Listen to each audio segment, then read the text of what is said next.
ఒక చిన్న మాటను విజ్ఞాపకం చేస్తాను, విన్నాం. అదేంటంటే బైబిల్లో ఒక మాట ఉంది. ఒక గొర్రె అంట తప్పిపోయిందంట. ఒక గొర్రె తప్పిపోయిందంట. 99 గొర్రెల్ని విడిచిపెట్టి ఆ గొర్రెలు కాబట్టి ఒక గొర్రె కోసం వెళ్ళాడంట. ఉన్నా లేదా? ఉంది కదా. అదే బైబిల్లో తప్పిపోయిన కుమారుడు ఉన్నాడు. తప్పిపోయిన కుమారుడు కోసం తండ్రి వెళ్ళాడా? చెప్పండి, వెళ్ళాడా? ఎప్పుడు వచ్చాడు? బుద్ధి వచ్చినాక వచ్చాడు. అదే బైబిల్లో ఇంకొక మాట ఉంది, ఏముందంటే పిలువబడిన వారు అనేకులు, ఏర్పరచబడిన వారు కొద్దివారు అంటారు. కాబట్టి బైబిల్ మనకి ఆయా సమయాల్లో మన ఆత్మీయ జీవితాలను పరిశీలించి, పరీక్షించి, పరిశోధించి మనకి తిన్నని మార్గాన్ని నేర్పింది. అందుకనే మరి బైబిల్ గ్రంథంలో శ్రేష్ఠుడిగా, చాలా ఘనుడిగా యేసు ప్రభు శిష్యుల్లో మరి ప్రత్యేకంగా పిలువబడిన ఒక వ్యక్తి ఉన్నాడు. వెనక్కి వచ్చినా కానీ ముందున్నాడు. ఎవరైనా? అపోస్తలుడైన పౌలు గారు.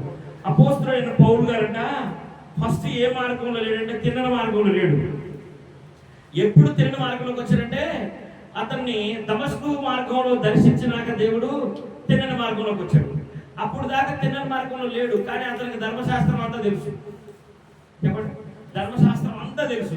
ధర్మశాస్త్రంలో కూడా ప్రావీణుడు ఏ విధమైన ప్రావీణుడు అంటే నేను మరొకరి గురించి చెప్పడం వెళ్ళా, అంత బాగా చెప్పారు బైబిల్ గ్రంథంలో అపోస్తలుడైన పౌలు గురించి. ఏంటంటే నిద్రపోతున్నాడు అనుకో, నిద్రపోయేటప్పుడు సౌలా లేదని చెప్పి ధర్మశాస్త్రంలో ఏ పుస్తకం గురించి చెప్పమన్నా కానీ సున్నైనను పొల్లైనను బీరు బాగుండి చెప్తాడంట. అంటే అంత ధర్మశాస్త్ర ప్రావీణ్యుడు, అంత తెలిసినోడు. అలాంటి వాడు మొట్టమొదటి ప్రభు దర్శించి అంతవరకు తిరిగిన మార్గంలో లేడు. ప్రభు దమస్కు మార్గంలో దర్శించి అతన్ని కంటి మీదకి వచ్చిన ఆ జబ్బు, అంటే ఆ పుసిపొరలు తొలగిపోయినాక, అవి తొలగిపోవడానికి ఒక దైవజనుడు, దేవుడి చేత పిలువబడిన దైవజనుడు ప్రార్థన చేసినాక అప్పుడేమైనా తొలగిపోయింది. అప్పుడు ఆయన ఎలా ఉన్నాడు తెలుసా? ఈ ప్రార్థన చేసిన ఆయన కంటే కూడా 100 అడుగులు ముందున్నాడు. ఉన్నాడా లేడా? అసలు వీళ్ళందరూ దాటి వెళ్ళిపోయి ఎక్కడో ముందుండిపోయాడు. భక్తి జీవితంలో మరి అనేకమైన మెట్లు ఉంటాయి. మనము ఏ విధంగా పిలువబడ్డామంటే మెట్టుకు ఎక్కేవారిగాను, ఆశీర్వాదకరమైన స్థితిలోనికి ఎదిగేవారిగాను ఉండడానికి మనం పిలిచాడు. అది ఏ విధంగా? అన్ని విషయాల్లో మనం వర్ధిల్లాలనే దేవుని ఉద్దేశం. అన్ని విషయాల్లో దేవుడు మనల్ని వర్ధించడానికే మనం పిలుచుకున్నాడు. అట్లాగే ఒక తల్లిదండ్రులకు తమ బిడ్డల పట్ల ఏ విషయంలో వర్ధిల్లితే బాగుంటుందని కోరుకుంటారు? అన్ని విషయాల్లో. అన్ని విషయాల్లో వర్ధిల్లాలా లేదా? అన్ని విషయాల్లో వర్ధిల్లాలని తల్లిదండ్రుల ఆలోచన, మనందరి ఆలోచన, మన పిల్లలు అన్ని విషయాల్లో వర్ధిల్లాలని. అలాగే దేవుని ఆలోచన కూడా ఏంటంటే మనం అన్ని విషయాల్లో వర్ధిల్లాలని దేవుని ఆలోచన. అది దేవుడు వాక్యానుసారంగా కొన్ని సంఘటనలు జ్ఞాపకం చేస్తూ మాట్లాడతాడు. చూద్దాం బైబిల్ గ్రంథంలో నుంచి ఒక చక్కని మాట. యోహాను రాసిన 3వ పత్రిక 1వ అధ్యాయం 2వ వచనం చూద్దామా? యోహాను రాసిన పత్రిక 3వ పత్రిక 3 మొదటి అధ్యాయం 2వ వచనం బాగా చూద్దాం.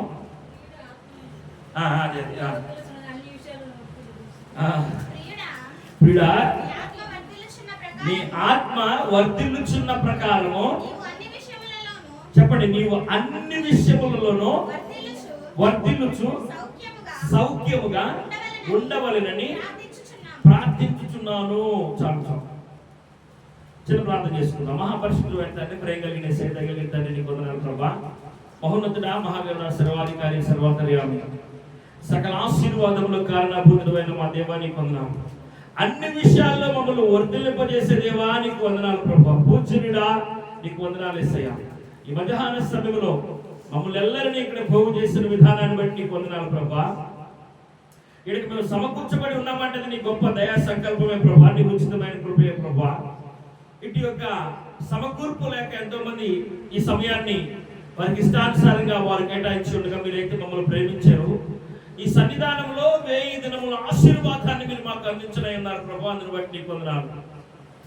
1000 దినాల ఆశీర్వాదాన్ని పొందుకోవడానికి మేము అందరము కూడా యోగ్యులుగా ఉండడానికి సహాయం దయచేయమని నీ మెల్లనైన స్వరము మా ఎల్లరిని దర్శిస్తున్న చేస్తుండగా ప్రభువా, మేమెల్లరము ప్రభువా వినగలిగిన చెవిని, గ్రహించగలిగిన మనసును, అంగీకరించే మంచి స్వభావం మాయలకి దయచేయమని నిలబడి దాసు నేను ప్రయోజకుడు ప్రభువా, నేను ఒట్టివాడనేసయ్యా, నన్ను మీ ఆత్మతో నింపండి, నీ వాక్కుతో నింపండి, నా నోట నీ మాట ఉంచండి. ఆ మాట అనేకుల జీవితాలకు ఆశీర్వాదకరముగాను అన్ని విషయాల్లో వర్ధిల్లటానికి కావలసిన ఆత్మీయత వారందరిలో ఉండులాగున్న ప్రభువా, మీరు అట్టి మాటలు నా నోట ఉంచి ఆ మాటల చేత మా ఎల్లరిని బలపరచమని ఈ సమయాన్ని మీ చేతులుగా చెప్పుకోవచ్చు. యేసు పరిశుద్ధ నామమున ప్రార్థిస్తున్నాము తండ్రి, ఆమేన్ ఆమేన్. హల్లెలూయా హల్లెలూయా. మన చూద్దాం ప్రియుడా, నీ ఆత్మ వర్ధిల్లుచున్న ప్రకారము నీవన్ని విషయములలోనూ వర్ధిల్లుచు సౌఖ్యముగా ఉండవలనని ప్రార్థించుచున్నాను. ఎన్ని విషయాల్లో? అన్ని విషయాల్లో వర్ధిల్లుచు ఉండాలని దేవుని ఉద్దేశము. దేవుని చేత ఆశీర్వదించబడేవారు అన్ని విషయాల్లో వర్ధిల్లాలని దేవుని యొక్క ప్రణాళిక. ఆయన మరి కీర్తనల గ్రంథం 40వ అధ్యాయంలో ఒక మాట రాయబడింది చూద్దాం. కీర్తనల గ్రంథం 40వ అధ్యాయం 5వ వచన భాగం అనుకుంటా చూద్దాం. కీర్తనల గ్రంథము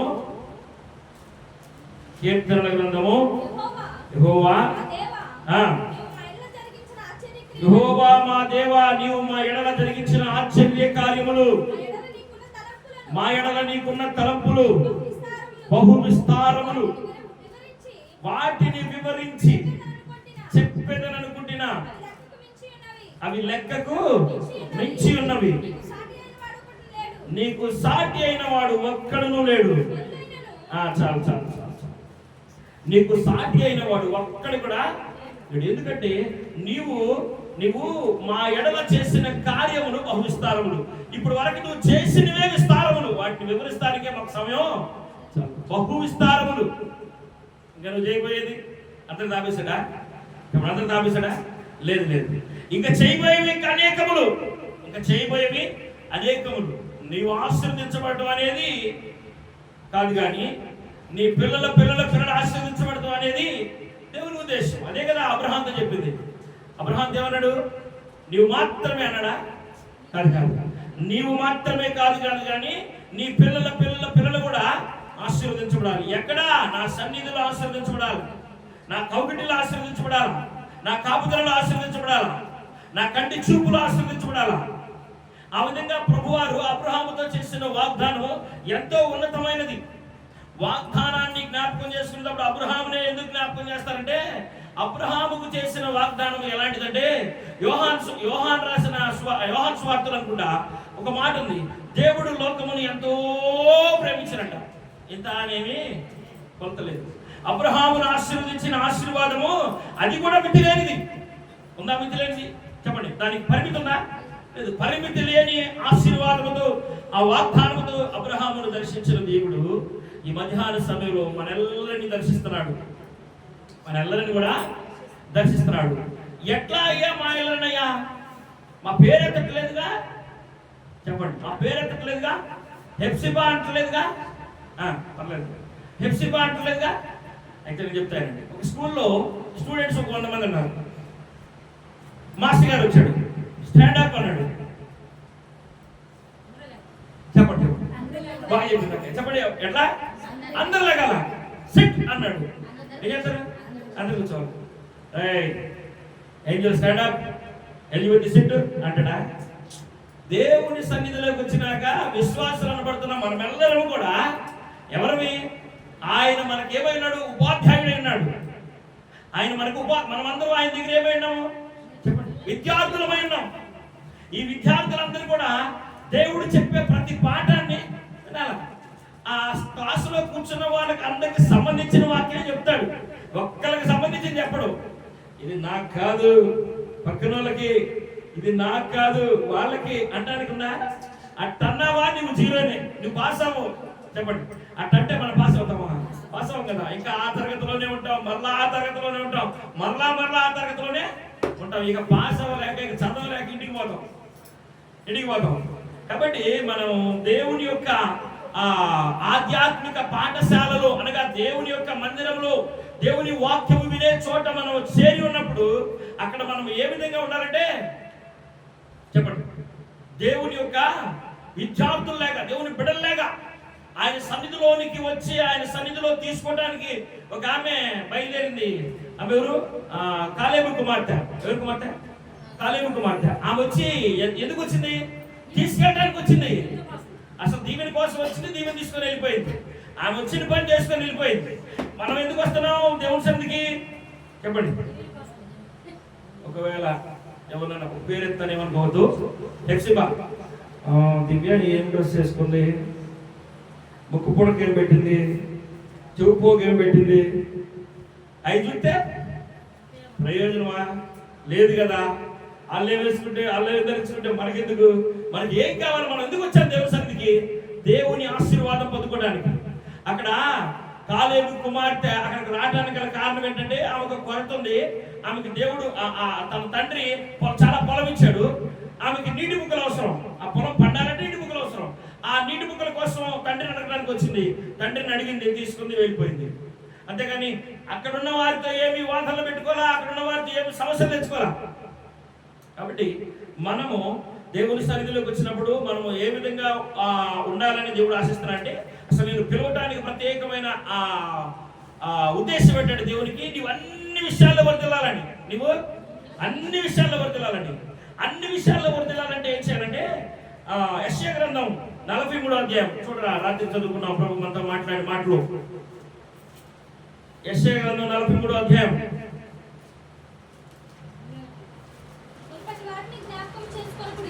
మునుపటి వాటిని జ్ఞాపకం చేసుకొనుడి, పూర్వకాలపు సంగతులను తలంచుకుడి.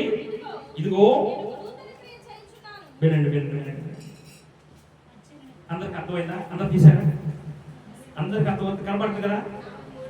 ఎప్పుడు చదవండి మరలా. మునుపటి వాటిని జ్ఞాపకం చేసుకొనుడి, పూర్వకాలపు సంగతులను తలంచుకొనుడి. ఇదిగో నేను ఒక నూతన క్రియ చేయను ఉద్దేశించున్నాను.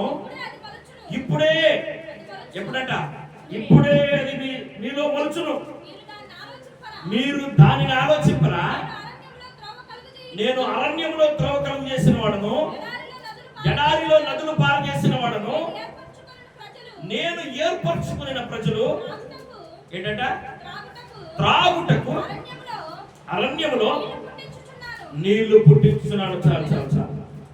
అరణ్యంలో నీళ్లు పుట్టిస్తున్నా. నీళ్లు లేని కాడే నేను నీళ్లు పుట్టించేవాడిని. నీళ్లున్న కాడ నీళ్లు పుట్టిస్తే వాడు గొప్ప చెప్పుకుంటారా? ఏం చెప్పుకోరు. నీళ్లు లేని కాడ నీళ్లు పుట్టించేవారు దేవుడు. ఆయనే మనం సేవిస్తున్న యేసయ్య. అయితే ఆయన ఏం చెప్తున్నాడంటే చక్కని మాట, నేను నీ జీవితంలో ఒక నూతన క్రియ చేయాలని ఉద్దేశించాను, అది ఇప్పుడే మొలుచును. అయితే అది ఇప్పుడు వెంటనే అది ఇప్పుడే మొలుచును అని నేను పలుకుతున్నాను. అది నీవు పొందుకోవాలంటే ఏం చేయాలా? మునుపటి వాటిని ఏంటంట? మునుపటి వాటిని, మునుపు మనం విడిచిపెట్టి వచ్చిన ఐగుప్తి ఉంది, ఆ ఐగుప్తిని మనం జ్ఞాపకం చేసుకోకూడదు. కొద్ది కాలం క్రితం ప్రభు మనతో మాట్లాడి చక్కని మాట, బాగా నవ్వొచ్చే మాట ఏంటంటే, వాళ్ళు జ్ఞాపకం చేసుకున్నారు. ఏమని జ్ఞాపకం చేసుకున్నారంట?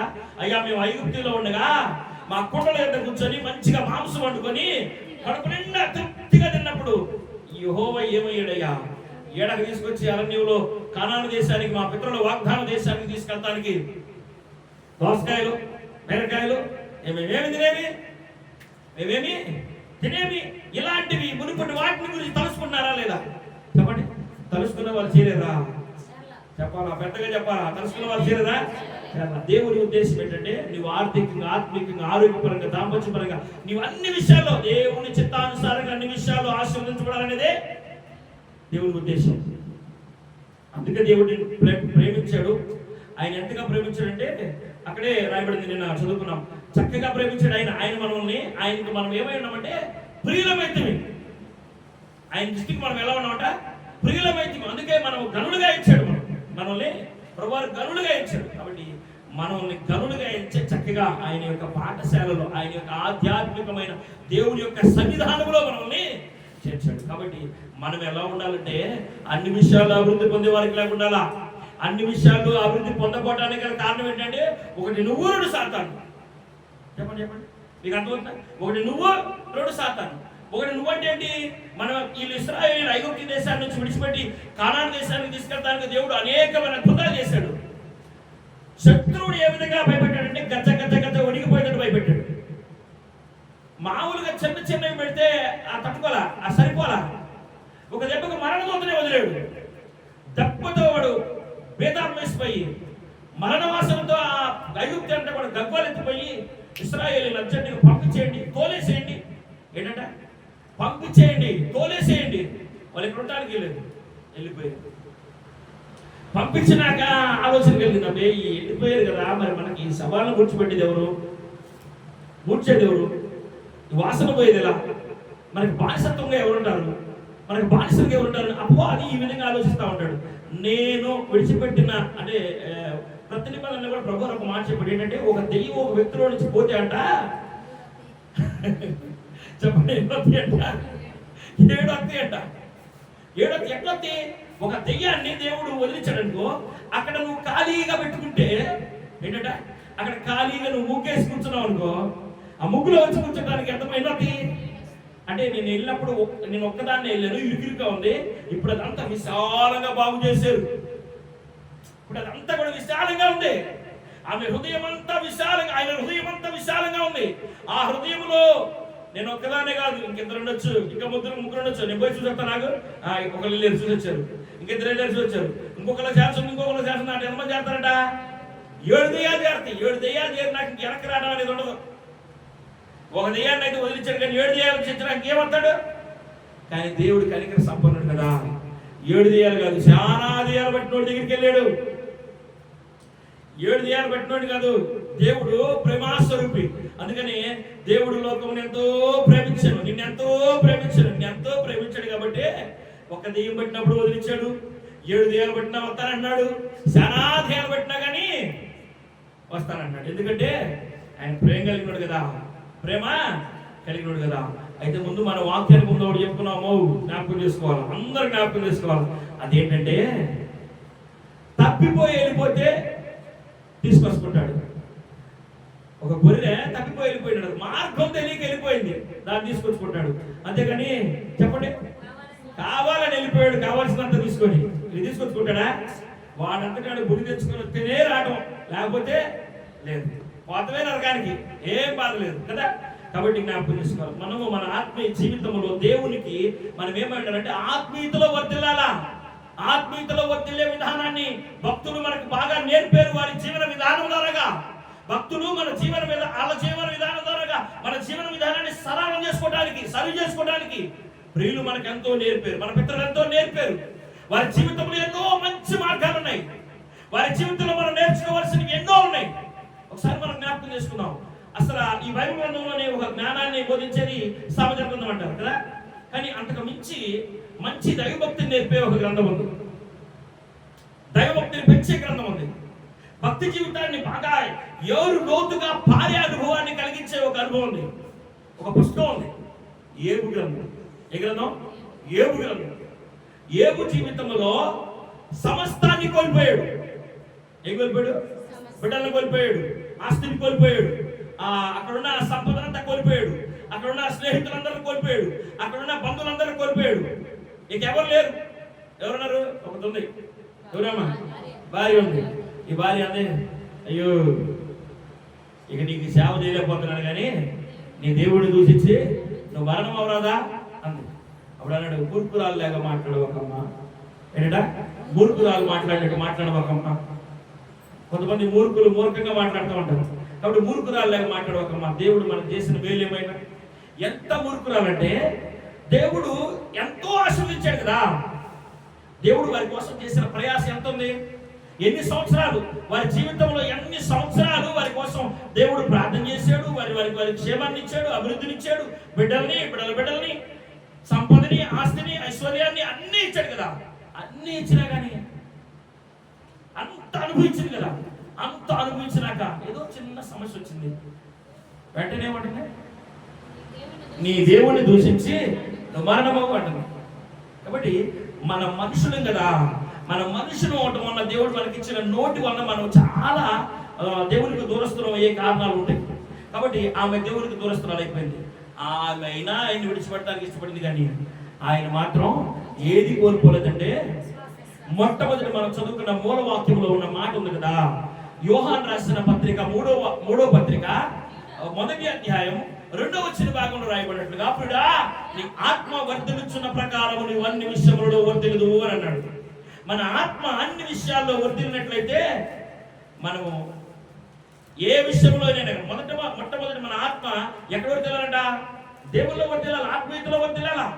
ఆత్మీయతలో వర్ధిల్పు లేకోకుండా మనం దేంట్లో వర్ధిల్లినారంటే కొడుకుపోయింది, మనం తిరిగి రాదు. అదే ఆత్మీయతలో వర్ధిల్లితే ఏ విధంగా ఉంటుందంటే, ఎవరిదైనా ఒక చిన్న బంగారం పోయింది, ఒక ఉంగరం పోయిందో, లేకపోతే ఇంకేదైనా ఒక వస్తువు పోయిందో, ఒక 100 రూపాయల కాగితం పోయిందో, వాళ్ళకి దొరకగానే ఏమంటారంటే, ఏమంటారు చెప్పండి? కష్టపడి సంపాదించా, నాకు దొరికింది. ఏంటంట? నా కష్టం కాబట్టి నాకు దొరికింది. దేవుని సన్నిధిలో దేవుని వాక్యం ఏం చెప్తుందంటే, నీ ద్వారంలోనే చెప్పుకుందాం, మీ ద్వారంలోనే చెప్పుకుందాం. ప్రభు మన ద్వారంలోనే మాట్లాడడానికి ఇష్టపడుతున్నాడు. ఏంటంటే, అది కష్టపడి సంపాదించింది కదా, తిరిగి నాకే దొరికింది అంటారు. నా రూపాయి పోయింది, అది నా కష్టం, అందుకని నాకు దొరికింది అంటారు. కాబట్టి ప్రభు వారు కూడా ఏమంటే, నీ జీవితంలో ఏది కోల్పోయినా నువ్వు ఆత్మలో వర్తిల్తే, ఆత్మీయ స్థితిని కోల్పోకుండా ఉంటే పోయి అని ఏమవుతుంది అంట? రెట్న ఏ విధంగా వస్తాయి? డబుల్ గా వస్తాయి, రెండంతలు వస్తాయి.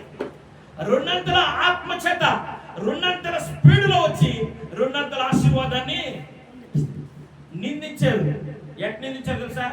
మరి నాయన నువ్వేమిటో దైవజనుడురా, నువ్వు దైవజనుడు పట్టరా, ఏమని అన్నారా లేదా? భయంకరమైన మాటలు అన్నారు. స్నేహితులే, ఎవరు దూరస్తులు కాదు. చెప్పండి, 8 సంవత్సరాలు స్నేహం చేసి బాగా ఉండి ఆయన త్వరగా ప్రార్థన చేయించుకొని ఆయన ఆశీర్వదిస్తే ఆశీర్వదించబడి, ఆయన దీవిస్తే దీవించబడి, అంతేనా కాదా? దేవుడు ఏబు ద్వారాగా వారు దీవించాడు. ఏబు వారి క్షేమం కొరకు ప్రార్థన చేశాడు. ఏబు వారి సంతోషం కొరకు ప్రార్థన చేశాడు. వారి ఆరోగ్యం కోసం ప్రార్థన చేశాడు. వారి వ్యాపారాల కొరకు ప్రార్థన చేశాడు. వారు చేసే పరిపాలన కొరకు, ప్రయాణాల కొరకు, వారు చేసే చేతి పని కోసం ప్రార్థన చేశాడు. ఆశీర్వదించబడ్డారు, అనుభవించారు. ఇప్పుడు ఏమికి ఏదో కష్టం వచ్చిందంట, ఏమికి ఏదో కష్టం రాగానే వీళ్ళు ప్రవచించేస్తున్నారు. చెప్పండి, పరిగెత్తారు. అది రావడానికి ఎందుకన్నా కారణం ఇది ఇది ఇది ఇది నువ్వు దుర్మార్గుడివి. ఎందుకు దుర్మార్గు అంటే, నీ అన్నలను నువ్వు మోసం చేసావు, నీ తమ్ముడు నువ్వు మోసం చేసావు. చదువుకున్నావు, చదువుకోలేదా? ఒక అధ్యాయం అదే. ఒక అధ్యాయం ఏముందంటే, మోసం చేసావు. నువ్వు మోసగాడు కనుకనే నీ బిడ్డలు చచ్చిపోయారు. నువ్వు మోసగాడు కనుకనే నీకు ఆస్తి పోయింది. నువ్వు మోసగాడు కనుకనే నీ ఒంటెలు, ఏనుగులు, నీ పశువులు సంతతి అంతా పోయింది. పశువుల సంతతి కూడా నువ్వు ఈ రీతిగా నీ ఒంటి మీద కూడా భయంకరమైన విపత్తుకరమైన పరిస్థితి రావడానికి నువ్వు మోసగాడివి అన్ని తెచ్చారంట. తిరిగి దేవుని ఆశీర్వాదం ఎంత స్పీడ్గా వెళ్ళింది, అంత స్పీడ్గా తిరిగి వచ్చినాక చెప్పండి, ఆయన ఏం చేస్తున్నాడు? నన్ను మోసగాడు అన్నారు కదరా, చూడండి నా తడాక అన్నాడా? అలా అంటే ఆత్మీయతను కోల్పోతాడు. ఇంతవరకు కాపాడుకున్న ఆత్మీయతనంతా కూడా బుడిదలో పోసిన పన్నీరు అయిపోయింది. కనుక వారి కోసం ఏం చేశాడంట? ప్రార్థన చేశాడు. నీ జీవితంలో నీవు ప్రార్థన చేసే వ్యక్తిగా ఉంటావు. ఒకవేళ నీ కుటుంబంలో కూడా, లేకపోతే నీ రక్త సంబంధికులు, నీ స్నేహితుల్లో, బంధుమిత్రుల్లో, సంఘంలో ఎలాంటి స్ఫోట అయినా కానీ మనుషులు ఇట్లాగే ఉంటారు లేదా? మన మనుషులే కదా, అట్లాగే ఉంటాం. మనకి ఏదైనా కష్టం కలగానే ఇది ఎందుకు వచ్చినట్టు ఇది వచ్చింది కావాలి. సహజంగా ప్రతి ఒక్కరు మాట్లాడే మాటే. ఒక్కరినే పర్టికులర్గా చూపించాల్సిన అవసరం లేదు. ఎందుకంటే ఈ శరీరం ఉన్నంత వరకు ఈ నోరు తొందరపడి మాట్లాడుతూ ఉంటుంది, నరం 4 కదా పరిగెడుతూ ఉంటుంది. కాబట్టి మనం ఏం చేయాలంటే, దాన్ని బట్టి ఏమి మనం కృంగిపోవాల్సిన అవసరం లేదు, మన ఆత్మీయ స్థితిని కోల్పోవాల్సిన అవసరం లేదు. ఇక దేవుడు నన్ను చేయించి పెట్టాడు, నేను పోయి ఆరాడపడతాను అనాల్సిన అవసరం లేదు, లేదా నేను పోయి ఊగుతాను అనాల్సిన అవసరం లేదు. నిమ్మలంగా ఉండు, భయపడవాకు. ఏం చెప్తుంది దేవుని వాక్యం? నిమ్మలంగా ఉండు, భయపడవాకు. ఎన్నిసార్లు చెప్పింది బైబిల్ గ్రంథంలో? 366 సార్లు. సంవత్సరానికి ఎన్ని రోజులు? 366 రోజులు. నువ్వు రోజుకు ఒకసారి దేవుడు నీతో చెప్తున్నాడు, భయపడవాకు నేనున్నా, భయపడవాకు నేనున్నా. ఏబుకు దేవుడు తోడై ఉన్నాడా లేదా? తోడై ఉంటే మరి ఆస్తి ఎందుకు పోయింది? తోడై ఉంటే సమస్యలు ఎందుకు వచ్చినాయి? తోడై ఉంటే సోదరులు ఎందుకు వచ్చినాయి? అవన్నీ వస్తా ఉంటే పోతా ఉంటాయి, కానీ దేవుడిని మాత్రం విడిచిపెట్టలా. అందుకని విశ్వాస వీరుల జాబితాలో మనం చేరాలంటే మనం ముఖ్యంగా కట్టోపాఠంగా నేర్చుకోవాల్సిన ఒక పుస్తకం ఏంటంటే ఏబు గ్రంథం. ఏబు జీవిత సాక్ష్యాన్ని మనం కనుక బాగా మన జీవితానికి అవలంబించుకుంటే మన విశ్వాసంలో బాగా ఎదిగే వారిగా ఉంటాం. మనం ఏవుకులాగానే మన మన మన కుటుంబ సభ్యులకి మనం కూడా ఏమై ఉంటామంటే మార్గాన్ని చూపించే వారిగా ఉంటాం. మార్గాన్ని చూపించే వారిగా ఉంటాం. కాబట్టి జ్ఞాపకం చేసుకోవాలా, మనము మన జీవితంలో అన్ని విషయాల్లో వర్తిల్లాలి అంటే చెప్పండి ఎన్ని విషయాల్లో? 1 2 3 4 విషయాలన్నా లేదు, అన్ని విషయాల్లో వర్తిల్లాలి. దేవుడు అందుకే మనం ప్రేమించాడు. దేవుడు గొప్పోడు. ఆయన ఉచితంగా ప్రేమించాడు. ఆయన ఏమి మనల్ని బదులేం కోరుకోవట్లా. చెప్పండి, బదులు కోరుకున్నాడా? ఆయన ప్రాణం పెట్టే ముందు బదులేం కోరుకోలే. ఆయన ప్రాణం పెట్టినాక మాత్రం కొన్ని క్రమశిక్షలు పెట్టాడు. అంటే విలువైన తన ప్రాణాన్ని మన కోసం పెట్టాడు కాబట్టి ఇప్పుడు నియమాన్ని పెట్టాడు. కాబట్టి ఆ నియమాన్ని బట్టి మనం ఏం చేయాలంటే ఒకసారి మళ్ళా చదువుకోండి. యెషయా గ్రంథం 43వ అధ్యాయం.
కాబట్టి మనం మన జీవితంలో అన్ని విషయాల్లో వర్తిల్లాలి అంటే మనం ఆత్మీయ స్థితిని మాత్రం బలంగా ఉంచుకోవాలా. ప్రతిరోజు జ్ఞాపకం చేసుకోవాల్సిన మాట ఏంటంటే నా ఆత్మీయ పరిశోధన, నా ఆత్మీయ కొలత. నేను మొట్టమొదటిసారిగా నాకు ఫోన్ పే అనేది యాప్ నేను ఎక్కించుకున్న తర్వాత దాంట్లో 200 300 2000 3000 ఎంత ఉన్నా ఉన్నాయి. కొత్తలో చాలా మంది చెప్పుకుంటూ ఉంటారు కదా, ఫోన్లో డబ్బులు పోతాయి, చాలా మోసాలు జరుగుతాయి అని. చదువు లేని వాళ్ళం కదా, చదువు లేదు నాకు. రోజు చూసి రత్నం చండీగఢ్ దగ్గరికి వెళ్ళి ఆ నెంబర్ గుర్తుపెట్టుకొని రోజు పొద్దున్నే లేచి చూసుకునేవాడిని. నా దాంట్లో 600 ఉండేయాలివా ఉండి ఆ కొత్తలో ఫోన్ చేసి మరీ చెప్పేవాడు, రై నా డబ్బులు పోలేదు అనేవాడిని. అట్లాగా నేను నా అకౌంట్ని పద్దాక చెక్ చేసుకుంటా ఉండేవాడిని. ఆ అలవాటు ఇప్పటి వరకు కూడా ఉండలేదు. ఎప్పుడన్నా ఎవరైనా డబ్బులు కొడితే, ఏదైనా గేదె అమ్మే డబ్బులు, లేకపోతే ఇంకెవరైనా మా మావయ్య నాకు ఏదైనా నా కుటుంబ ఖర్చుల కోసం ఇచ్చే డబ్బులు, ఇలాంటి ఏదైనా ఉంటే అసలు ఈ పట్టియా లేవా, ఏ అకౌంట్లో పట్టి అవి పోయినాయా ఉండియా, ఈ పిల్లలు ఆడుతూ ఉంటారు కదా, డబ్బులు అనుకోతున్నాయి అని పద్దా చెక్ చేసుకుంటా ఉంటా. ఎందుకు? వాటితో నాకు చాలా అవసరం ఉంది, లేకపోతే నేను బతకలేను. చెప్పండి, అర్థమవుతుంది మీకు? వాటితో నాకు చాలా అవసరం ఉంది, అయినా బతకలేము. కాబట్టి నీ జీవితంలో, నా జీవితంలో ఆత్మీయ స్థితి కనుక మనము పరిశోధన చేసుకోకపోతే, ఆ ఆత్మీయ పరిపక్వతను మనం కనుక పరిశోధన చేసుకోకుండా మనం అలా ఉన్నామనుకో, మనం ఏం చేయలేమంటే ఎదగలేము, అన్ని విషయాల్లో ఎదగలేము. అన్ని విషయాల్లో ఒకవేళ ఒక్కొక్కసారి అలా గాలి వాళ్ళగా వచ్చి నష్టం కలిగినా మన ఆత్మీయ స్థితిని కోల్పోకుండా ఉంటే అది డబుల్గా వచ్చింది. ఎటు వచ్చింది? డబుల్గా వచ్చింది. ఏమి దగ్గరికి వచ్చినట్టుగా వచ్చింది. కాబట్టి మీ జీవితాల్లో ఏదైనా శోధనలో, ఇరుకులు, ఇబ్బందులు, శ్రమలు ఏదైనా వచ్చినా వాటన్నిటిలో నుంచి దేవుడు మిమ్మల్ని పైకెత్తి మిమ్మల్ని ఏం చేస్తారంటే తలగా వస్తాడు. ఎట్లా వస్తాడు? తలగా వస్తాడు. ఇప్పుడు చెప్పండి, ఇప్పుడు ఈ వాక్యాన్ని, ప్రభు మాట్లాడిన వాక్యం అంతా ఎవరితో మాట్లాడాడు అని మనం అనుకోవాలా? చెప్పండి, ఎవరితో మాట్లాడాడు? నేను నాతో మాట్లాడాను అనుకుంటున్నాను. మీరు? మంచిది, సంతోషం. ఇప్పుడు ఈ దినం మనకేమైందంటే మన జీవితంలో ఒక నూతన క్రియ మొదలవును గాక. చెప్పండి, హల్లెలూయా, హల్లెలూయా, హల్లెలూయా, హల్లెలూయా. కాబట్టి దేవుని వాక్యం మన దగ్గరికి వచ్చిందంటే మనం ప్రతిరోజు నువ్వు సపర్చ చేసుకోవాలి. అప్పుడే నీ ఆశీర్వాదం ఎవరు దొంగిలించుకోకుండా ఉంటారు. అప్పుడే నీ ఆశీర్వాదం ఎవరు దొంగిలించుకోకుండా ఉంటుంది. నీ యొక్క ఆశీర్వాదానికి చెమట పట్టుకోకుండా ఉంటుంది, చెదల పట్టుకోకుండా ఉంటుంది. చెప్పాలా? చెదల పట్టుకోకుండా ఉంటుంది. చెదల పట్టని ఆశీర్వాదం మన జీవితంలో చిరకాలం ఉండిపోవడానికి దేవుడు మనకి ఆ రక్షణని మనకి ఇచ్చాడు. ఆ చెదల పట్టని రక్షణ, చెప్పండి, చెదల పట్టని రక్షణ. నువ్వు రోజు సపరీక్ష చేసుకుంటే అసలు దొంగలు కూడా ఎత్తుకెళ్ళలేరు. ఎత్తుకెళ్తారా? ఎవరు ఎత్తుకెళ్ళలేరు. కాబట్టి మనం జ్ఞాపకం చేసుకోవాలా, మనము ఆర్థికంగా, ఆత్మీయంగా, ఆరోగ్యపరంగా, వ్యాపారపరంగా, ఉద్యోగపరంగా నీవన్ని విషయాల్లో వర్ధిల్లాలి అంటే మొట్టమొదటి దేంట్లో వర్ధిల్లాలంట? బిడా, నీ ఆత్మలో నువ్వు వర్ధిల్లితే నీవన్ని విషయాల్లో వర్ధిల్లుతావు. నీ ఆత్మలో వర్ధిల్లాలంటే నువ్వు పూర్వకాల సంగతులను జ్ఞాపకం చేసుకోకూడదు. పూర్వకాల సంగతుల్ని జ్ఞాపకం చేసుకోకూడదు. పూర్వకాల సంగతుల్ని ఇశ్రాయేలీయులు జ్ఞాపకం చేసుకున్నారు. వాళ్ళు యోర్దాను దాటకుండా 7-9 తెగుళ్ళు చూశారు, కంటితో చూశారు, చూడలేదా?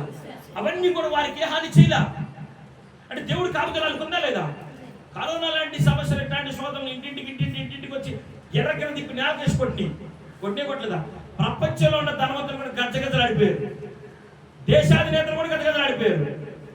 అల్పులమైన మనలో దేవుడు మంచి ఆరోగ్యంతో వచ్చాడు. అట్టి బారిన పడుకోకుండా ఇప్పుడు చెప్పండి, ఆ తెగులు నీ మీదకి వచ్చిందా?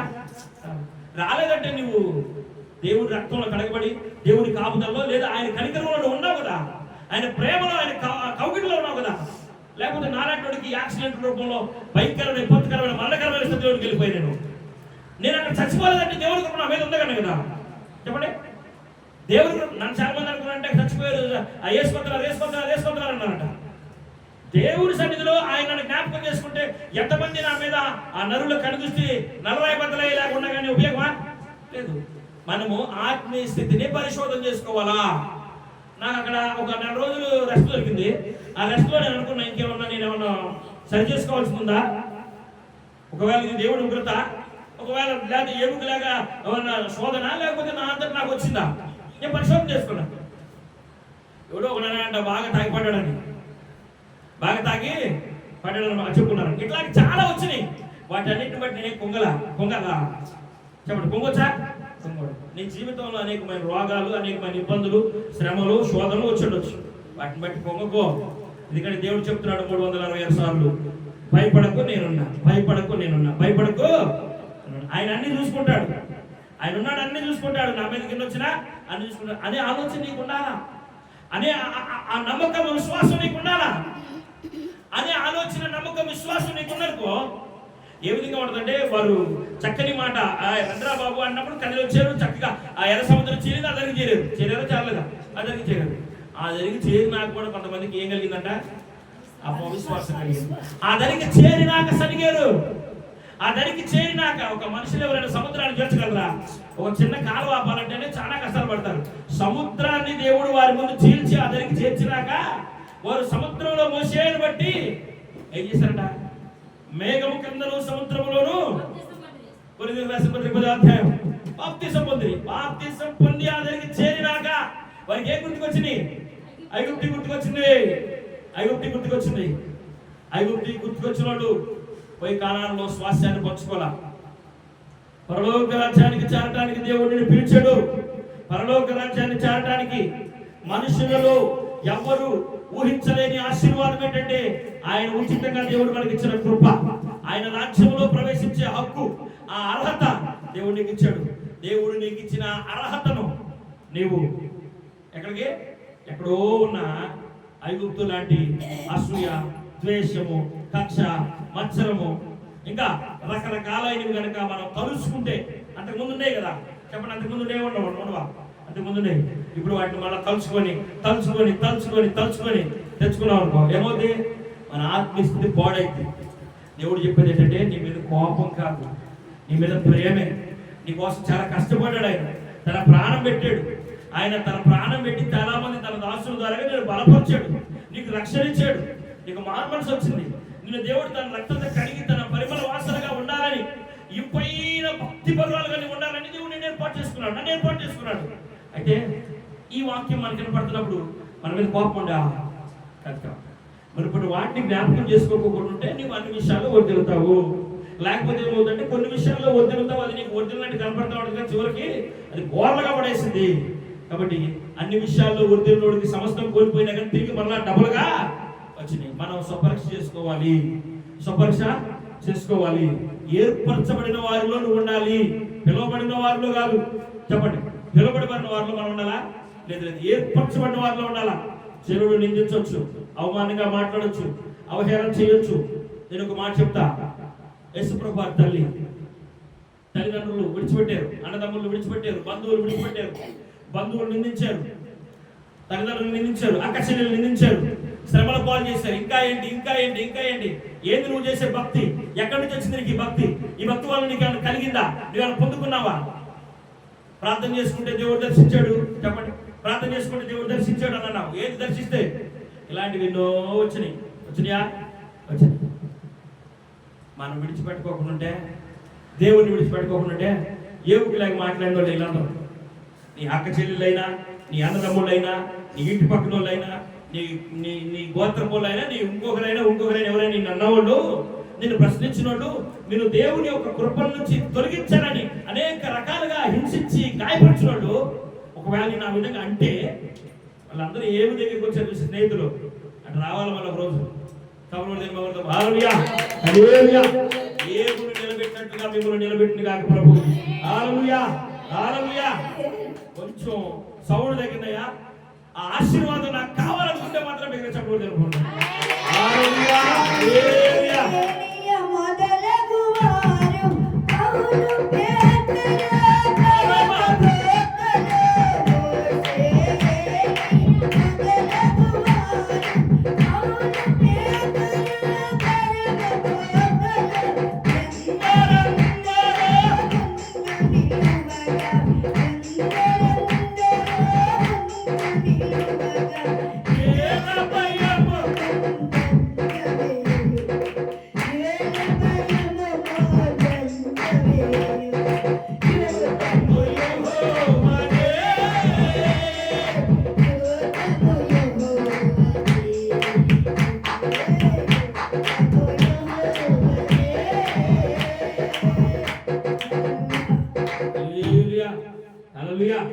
కాబట్టి దేవుడు మనల్ని ప్రేమించి మనము ఆత్మీయతలో వర్ధిల్లితే అన్ని విషయాల్లో వర్ధిల్లుతాం. ఒకవేళ ఆత్మీయతలో వర్ధిల్లకపోతే మనం అన్ని విషయాల్లో వర్ధిల్లలేము. ఒకవేళ ఈ భూమి మీద వర్ధిల్లకపోయినా లాజరు ఎక్కడున్నాడు? అబ్రహాములో ఉన్నాడు. జ్ఞాపకం చేసుకోండి. ఒకవేళ ఈ భూమి మీద మనం వర్ధిల్లకపోయినా కానీ, అరే వర్ధిల్లలేదు కాబట్టి నరకానికి పోతాడంటారా? అరే ఆశీర్వదించబట్టలేదు కాబట్టి ఆ నరకానికి పోదాం. అరే 10 ఏళ్ళ నుంచి నిట్టాకున్నాడు, నరకానికి పోతాడు అంటారా? చెప్పండి. లాజరుకి ఎంత వయసు తెలియదు నాకు. అంత వయసు అంతా కూడా ధనవంతుని ఆశీర్వాదం లేదు, ధనవంతుని అంత స్థితి లేదు. కానీ ఎక్కడికి వెళ్ళాడు? పరలోకానికి వెళ్ళాడు. కారణం ఏంటంటే ఆయన ఏం జ్ఞాపకం చేసుకున్నాడు? ఆత్మీయతలో వర్ధిల్లాడు. ఆశ అంట రాజు అయినాక, మీ అందరికి బాగా తెలుసా ఆశ గురించి? ఆశ రాజు అయినాక దేవుని యందు బాగా నమ్మకంగా ఉన్నాడంట. విస్తారమైన జనం అంట ఆశ మీదకి వచ్చారంట. గొప్ప జనం వచ్చారు. ఆ సమయంలో ఆశ గుండె గజగజలాడిపోయింది. నన్ను ఇంత గొప్ప సైన్యము సమూహం నుంచి నన్ను విడిపించగలిగిన వాళ్ళు ఎవరా అని చెప్పి ప్రభు దగ్గరికి వెళ్ళి మోకరించి, అయ్యా ఇంత భయంకరమైన సమూహం నుంచి అయ్యా వాళ్ళు ఇసుక లేకొస్తున్నారయ్యా. ఎట్టున్నారు? ఇసుక లేకొస్తున్నారా? సేవలండి వచ్చి ఇంత భయంకరమైన సమూహం నుంచి విడిపించగలిగిన వాడు, స్వల్పమైన జనాన్ని విడిపించగలిగిన వాడు నీవే. కాబట్టి అసలు ఆ లెక్కకు కూడా మేము ఎందుకు పనికిరాము? మమ్మల్ని విడిపించేవాడివి నువ్వే. యుద్ధం నీదే, నువ్వు వెళ్ళమంటే వెళ్తా, నువ్వు ముందుంటే వెళ్తా, నువ్వు నా చుట్టూ ఆవరించు, నాకు బలం నువ్వే. అబ్బో ఏమి భక్తి ప్రార్థన! ఎర్రగా తీసావు ఎవడేసాడు. చక్కగా దేవుడు జ్ఞాపకం చేసుకున్నా. అస్సలు అంత విస్తారమైన జనం కూడా ఎట్టుపోయారో తెలియదు, ఏమైపోయారో తెలియదు. దేవుడు అంత గొప్ప విజయాన్ని ఇచ్చాడు ఆశకి. అయితే కొంతకాలం పోయినాక ఆశ అంట అన్ని విషయాల్లో అభివృద్ధి చెందాడంట.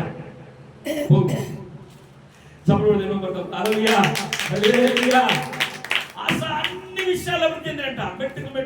మెట్టుకు అబ్బో అరే ఆశ దొర్రా అన్నట్టుకుందంట వారం. అంతగా అభివృద్ధి చెందినాక స్వల్పమైన జనం వచ్చారు. ఏదో చిన్న సమస్య వచ్చింది, వెంటనే గర్వించి అనుకుంది. అవునా? గర్వించి అన్ని విధాలుగా బాగా సమకూడినాక గర్వించి బోర్లుగా పడ్డాడు. అటుపడ్డాడు బోర్ల తిరిగి లేకుండా పడ్డాడు. కాబట్టి జ్ఞాపకం చేసుకోవాలి, మనము అతను ఏ విషయాన్ని కోల్పోయాడు? అన్ని విషయాల్లో అభివృద్ధి చెందింది, కానీ ఆత్మీయ స్థితిని మాత్రం పరిశోధన చేసుకోలేకపోయాడు. నన్ను ఇంతగా ఆశీర్వదించినా, ఇంతగా పైకెత్తినా, లేకపోతే నన్ను ఇంతగా బలపరిచినా, దేవుని సన్నిధిలో నన్ను నడిపించడానికి ఎంతమంది ప్రవక్తలు, ఏ ప్రవక్త నన్ను బలపరిచాడు ఆ మాట విన్నాడా? ఆ మాట వినలా, ఆ దైవజనుడి మాట వినలా. సౌలు కూడా అంతే, సౌలు కూడా అంతే. నన్ను అభిషేకించినోడు ఉన్నాడు కదా, ఆయన మాట నేను వినాలి. నాకు రక్షణ ఇచ్చినోడు ఉన్నాడు కదా, ఆయన మాట నేను వినాలి. ఇలాంటి ఆలోచన లేదు. ఏంటయ్యా ఆయన అభిషేకించేది, ఏంటయ్యా ఆయన వచ్చేది, నేనే ముట్టిస్తా, నేనే బలర్పిస్తా, నాకంటూ ఒక ఆలోచన ఉంది, నాకంటూ ఒక నిర్ణయం ఉంది. ఇది ఏమంటారు, చిన్నపిల్లల ఆట కాదు. దేవుని సన్నిధిలో మనము ఎట్లా ఉండాలంటే నిందారహితులుగా ఉండాలా. వాక్యం అనేది మనం నడిపించేది, మన మార్గం అది. మనం పరిశీలించేది, పరీక్షించేది, పరిశోధించేది, నిన్ను పరిమళ వాసనగా రావడానికి ఈ సోపుతో కడిగేది అది. స్నానం చేయకపోతే రోగాలు వస్తాయి. చెప్పండి, స్నానం చేయకోకుండా మురిగా ఉంటే రోగాలు వస్తాయి. ఈ గోడుగా తెచ్చుకోకుండా, స్నానం చేయకుండా, చుట్టు పెంచుకొని రోడ్ల మీద తిరిగితే పిచ్చోళ్ళు అంటారు. చెప్పండి, పిచ్చోళ్ళు అంటారు. పిచ్చిగా తిరిగితే పిచ్చోళ్ళని అంటారు. ఆత్మీయ స్థితిలో వాక్యం నిన్ను కడగకపోతే ఏంటది? అది ఏ సోపు అంట? ఈ సోపు ఎక్కడ తయారైంది? ఆది నుంచి ఉన్న సోపు అది. అది ఆది అందు ఉన్న సోపు. ఈ సోపు ఆది అందు ఉంది. ఆది అందు అవ్వాలను సృష్టించినప్పుడే ఉంది. ఆ ఇసోపుతో నిన్ను కడిగితే నువ్వు ఎలా ఉంటావు అంటే పరిమళ వాసనగా ఉంటావు, ఇంపైన సువాసనగా ఉంటావు. నువ్వు నీ నోట నుంచి మాట వచ్చటతోడనే ఆయన ఆ మాటను నెరవేర్చడంతే, నెరవేరుస్తాడంతే. జ్ఞాపకం చేసుకోవాలి. ఈ మధ్యాహ్న సమయంలో ప్రభు మనల్ని ప్రేమించాడు, నన్ను ప్రేమించాడు, నా కుటుంబాన్ని ప్రేమించాడు. అందుకని నాకు ఇంత మంచి సువార్తమానాన్ని ప్రభు నాకు అందించాడు. నేను నా ఆత్మీయ స్థితిని పరిశోధన చేసుకోవాలా, చక్కగా పరిశోధన చేసుకోవాలా, చక్కగా పరీక్షించుకోవాలా. చక్కగా ఏం చెప్తున్నాడు, బిడా నీవు అన్ని విషయాలు వర్దిల్లాలంటే మొదట నీవు ఆత్మీయతలో వర్దిల్లాలరా నాన్నా అని గాయకి ఎవరు రాస్తున్నారు చెప్పండి. అది మంచి సంతోషం. హల్లెలూయా, హల్లెలూయా. అవును, కరెక్ట్. కాబట్టి మరి ఈ మధ్యాహ్న సమయంలో ప్రభు ఎవరితో చెప్పాడు? ఇవన్నీ కూడా నాతో చెప్పాడు. మీతో చెప్తే మీరు ఈ క్షణం అంటే మీ జీవితంలో నూతనమైన కార్యం జరుగును గాక. జరుగుతుంది. హల్లెలూయా, హల్లెలూయా. మిమ్మల్ని దేవుడు అనేకులు ఎదుట ఆశీర్వాదకరంగా, అనేకులు ఎదుట అనేకులు విప్రాంతి నొందే విధంగా దేవుడు మిమ్మల్ని నిలబెట్టును గాక. హల్లెలూయా, హల్లెలూయా. దేవుడు ఉద్దేశించిన ఉద్దేశం వారసులం మేము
దేవుడు ఒక వాగ్దానం చూడండి. 40వ అధ్యాయం కీర్తన గ్రంథము 40వ అధ్యాయం 5వ వచనం బాగా చదువుకుందాం. మరలా, యెహోవా మా దేవా, నీవు మా ఎడల జరిగించుచున్న ఆశ్చర్య క్రియలను, మా ఎడల నీకున్న తలంపులను, బహు విస్తారములు, వాటిని వివరింప చెప్పేదనుకుంటున్నా అవి నాకు లెక్కకు మించినవయ్యను. చెప్పండి నాయకులందరూ. ఏది ఎక్కతలేదా? నచ్చతలేదా? చూడండి, ఆయన ఎక్కాల, ఎక్కితే ఆశీర్వాదం, ఎక్కకపోతే ఉట్టి మనిషివే. కాబట్టి ఏంటంట, లెక్కకు మించిన విస్తారమైన ఆయన కార్యాలు నీ జీవితంలో జరగాలంటే మనం ఎలా ఉండాలంట? చెప్పండి, ఎలా ఉండాలా? మాటి మాటికి తలుచుకోకూడదు. తలుచుకుంటే మిత్రభేదం కలిగిద్దంట. మిత్రభేదం కలిగిద్దని దేవుని వాక్యం సెలవిస్తూ ఉంటుంది. కాబట్టి మన జీవితంలో గుర్తుపెట్టుకోవాలి, ఈ క్షణము దేవుడు నీ జీవితంలో నూతనమైన క్రియ చేయునుగాక. ఈ క్షణమే చేయునుగాక. ఇది మొదలుకొని నీ జీవితంలో నూతనమైన ఆశీర్వాదాలు నువ్వు చవిచూచుదుగాక. హల్లెలూయా, హల్లెలూయా. దేవుడు మన వినికిడిలో ఈ మాటలు దీనించి ఆశీర్వదించునుగాక. ఆమేన్. తల వంచి ప్రార్థన చేసుకుందాం. తల వంచి ప్రార్థన చేసుకుందాం. మహాపరిశుద్ధుడైన తండ్రి, ప్రేమ కలిగిన యేసయ్యా, ఆ గొప్ప తండ్రి నీకు వందనాలు, స్తుతులు, స్తోత్రాలు. మహోన్నతుడ, మహాగణుడ, సర్వాధికారి, సర్వాంతర్యామి, సకల ఆశీర్వాదముల కారణభూతుడైన మా దేవా నీకు వందనాలు. పూజనీయుడా దేవా, పూజారుడా నీకు వందనాలు ప్రభువా. మనోహరుడా నీకు వందనాలు ప్రభువా. మాకు చాలిన దేవుడా నీకు వందనాలు ప్రభువా. అయ్యా, ఆశ అయ్యా, నీవు విస్తారమైన జనము చేతుల నుంచి విడిపించి గొప్ప ఆశీర్వాదాన్ని ఇచ్చినాక అయ్యా, బహు విస్తారముగా ఆశీర్వదించబడిన తర్వాత ప్రభువా, అతడు ఆత్మీయ స్థితిని పరిశోధన చేసుకోక, పరీక్షించుకోక అయ్యా నీ దాసుల మీదే సనిగేడయ్యా. కొంతమంది నీ దాసుల మీద సనిగేవారిగా, గొనిగేవారిగా, అలాంటి మనసు నాయన నీ బిడ్డలకు, నీ రక్తముతో కడగబడిన బిడ్డలకు ఉండకూడదు ప్రభువా. తండ్రి నీకు వందనాలు యేసయ్యా. మమ్మల్ని అన్ని విషయాల్లో అభివృద్ధి చెందడానికి ప్రభువా, మొట్టమొదటి నాయన పెట్టుబడిగా ప్రభువా, ఆత్మీయ స్థితిలో నీ ఆత్మలో వర్ధిల్లితే ప్రియుడా నీవన్ని విషయాల్లో వర్ధిల్లుతావని నీ వాక్యం సెలవిస్తుందయ్యా. కాబట్టి నాయన మా ఆత్మీయ జీవితాల్లో మేము వర్ధిల్లేవారిగా ఉండడానికి ప్రభువా, అయ్యా మా ఆత్మీయ జీవితాల్లో మేము వర్ధిల్లుచు ప్రభువా, మా ఆత్మీయ జీవితం ఏ విధంగా ఉందని దినదినము ప్రభువా పరిశోధన చేసుకునే వారిగా ఉండడానికి, పరీక్షించు